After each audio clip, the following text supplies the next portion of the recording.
All right, listen up. This is a Code Ninja security advisory. Attention all GitLab administrators. We have a critical situation developing. Let's get straight to it. The threat status is active exploitation, and let me be perfectly clear, this is not a drill, not some theoretical vulnerability. Adversaries are in the wild, and they are leveraging this vector as we speak. The vector is identified as CVE 2021-3995. It's a nasty one, a server-side request forgery, or SSRF. It lives in GitLab's CI-lint API. But here's the kicker, the part you really need to hear. It allows for unauthenticated remote attacks. That means an attacker needs absolutely zero credentials to get in. That brings us to the first phase of this briefing, the zero-day disclosure. Our goal here is simple: to arm you with the immediate, actionable threat intelligence you need to defend your perimeter. So you're probably wondering, am I at risk? Well, if you're running GitLab Community Edition or GitLab Enterprise Edition, the answer is yes. Any self-managed instance of either is a potential target. You need to be paying very, very close attention to what follows. Now here's the really frustrating part. This isn't some brand new vulnerability that just dropped. It was actually patched years ago. The problem is, as we always say, unpatched technical debt is a ticking time bomb for critical infrastructure. And folks, right now, that bomb is going off. Okay, moving to our next protocol. Before we get into the nitty-gritty technical details, we have to establish a secure communications channel. It's vital to make sure this intel gets to everyone who needs it.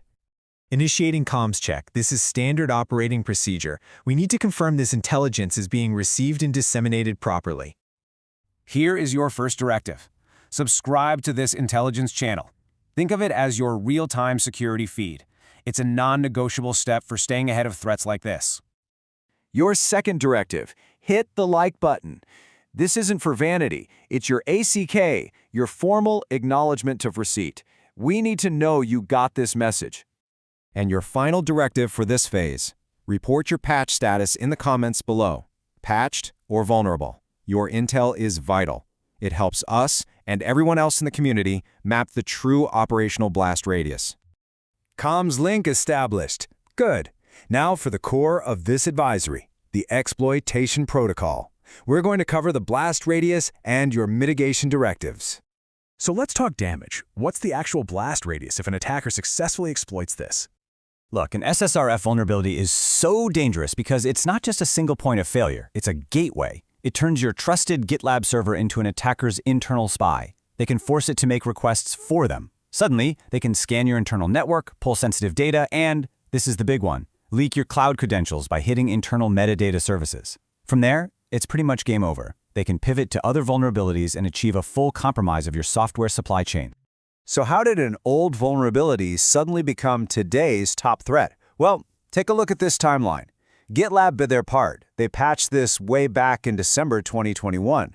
And for a few years, it went dark. But then, in March 2025, security intelligence from Grey Noise picked up something alarming: a massive coordinated attack surge from nearly 400 unique IPs. The noise got so loud that by February of this year, CISA had to step in and add it to their Known Exploited Vulnerabilities catalog, setting a hard deadline for federal agencies to patch. That's when you know it's serious. All right, time to get tactical. This table right here is your playbook. I want you to find your current GitLab version on the left, and then look to the right. That is the version you must upgrade to. No excuses. If you are running anything from version 10.5 on up, you need to be checking this table right now. Here are your immediate remediation orders, your 4-step protocol. 1. Upgrade GitLab. This is absolutely non-negotiable. Do it now. 2. Lock down your API exposure. Limit any public-facing access to your GitLab instance, especially that CI-lint endpoint. 3. Go on the hunt. Scour your logs for anything that looks weird, abnormal API requests, strange outbound traffic from your GitLab servers. And 4. Segment your network. Build walls. Make it impossible for your GitLab server to talk to sensitive internal services or those cloud metadata endpoints. This is defense in depth, people. We're now moving into the final phase of this advisory. We call it the code. This is our justification and your final directive. Look, we practice coordinated vulnerability disclosure for one simple reason: collective defense. We're not here to cause panic. We're here to empower you, the defenders. Users and administrators have a right to know when their systems are at risk so they can protect them. Silence only helps the adversary. Your systems are your perimeter. Your diligence is your defense. This concludes the advisory. Stay secure.